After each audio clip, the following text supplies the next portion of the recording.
G'day.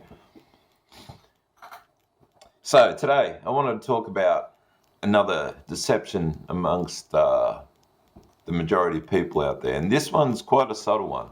This is what the enemy uses to trick people into getting on the same level of evil as the enemy, even though the people think that they're fighting for God. Oh yeah. Yahuwah. What a name. So the enemy wants to draw you into a physical fight, a physical battle, okay, for terrain, for temporary power, because they're smart enough to know that when you do that, firstly, all bets are off. They can take you out, right, once you do that. You're out. But not only that, they know they've drawn you down from the fly like an eagle spiritual mentality that will see you even walk into a fire without resisting, trusting in Yahuwah, like Daniel. Okay, that's the faith that we're called to, not to get scared and use Luke 22 verse 36 when Jesus says about picking up a sword to his immediate followers, and I'll get to why he said that directly in a minute.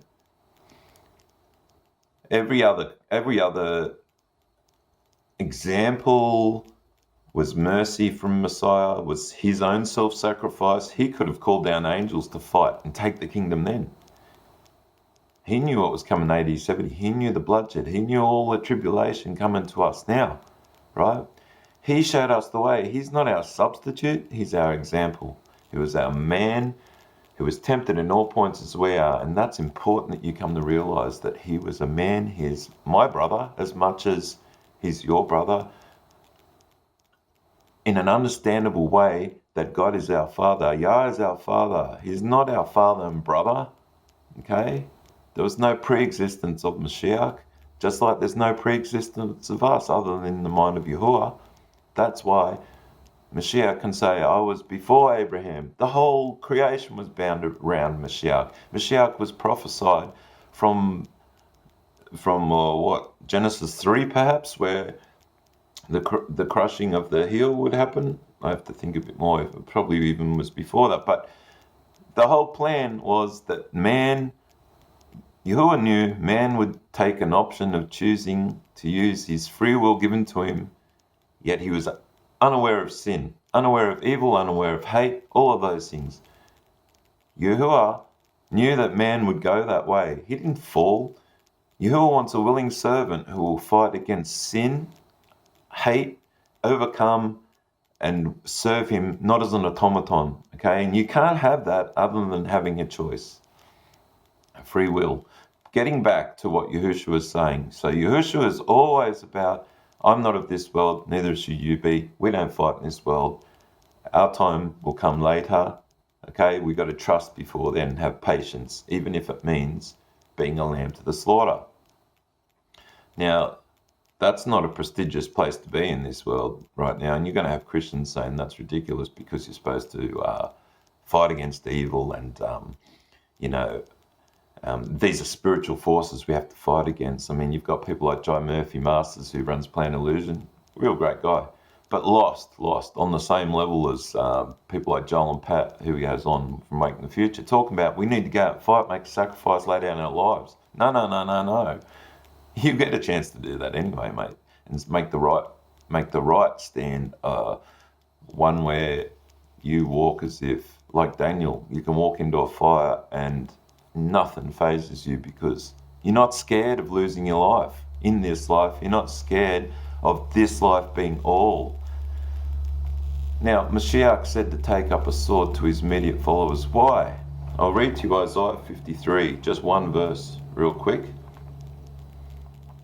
Well, since I've got Luke 22 verse 36 open, we'll read this as well, because I'll get you to keep in mind Isaiah 53 when I read this. So Mashiach was about to be, Yahushua was about to be murdered, and he knew it. And he said, but I say, he that has a purse, let him take it. And likewise, he that has no sword, let him sell his garment and buy one. For I say unto you, this is that which is written that must be accomplished in me. Quote from the Old Testament, and he was reckoned among the transgressors. For the things concerning me have an end. Okay, so he had to be reckoned with the transgressors, is why he told him to buy a sword. Okay, he didn't say because you're going to come across a lot of people who are going to try and attack you for being a follower and you need to get them. Come on. This is how Yahuwah is so amazing. When you see his hand, you don't believe in some supernatural devil running it all. You see it. He is testing every man right now, even with the lockdowns, being isolated, having to think. Are you going to put it all together? Are you going to keep searching for that truth? Are you going to be diligent? He's giving you a last chance right now. All you can do is think about this. Okay? The old life's gone. He's so smart that he is even testing with all the stages we're going through now. He's weeding out those who he wants, who are going to get closer to, there's nothing I can do. There's nothing I can do. Even if I fight, look at what they've got. I can't say anything on the internet, got it taken out, right? So he's getting you to realize, here's your rock. There's nothing else you can cling to. You have to call upon him today. So anyway, back to this particular misconception of Christians that we can take up arms. Now, just before, I know I'll read this. So Isaiah 53 is a prophecy of Mashiach, Messiah, the Anointed One, right?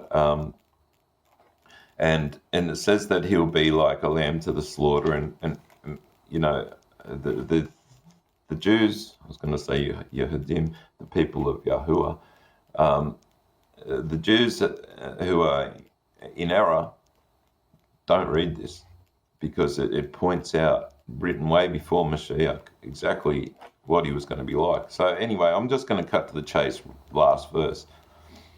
Now, bear in mind that Mashiach, Yahushua, said that he must be numbered with the transgressors. So I'll just read a couple of verses just prior to it, just for a bit of context. So it's talking about his being led to the slaughter, and he opened not his mouth as the shearers has done, right? Don't forget, he's the first fruits. You want to be the same. So he made his grave with the wicked and the rich in his death, because he had done no violence, neither was any deceit in his mouth, right? Yet it pleased Yahuwah to bruise him. He hath put him to grief. When you shall make his soul an offering for sin, he shall see his seed, and shall prolong his days, and the pleasure of Yahuwah shall prosper in his hand. He shall see the travail of his soul, and shall be satisfied. By his knowledge my righteous servant justify many. For he shall bear their iniquities, or sins. Therefore I will divide him a portion with the great, and he shall divide the spoil with the strong, because he has poured out his soul unto death, and he was numbered with the transgressors, and he bare the sin of many, and made intercession for the transgressors. Okay? Right, now, this had to be fulfilled. That's why Yahushua said, take up a sword. And what did he do after Peter used the sword to chop off the high priest's ear, who wouldn't hear?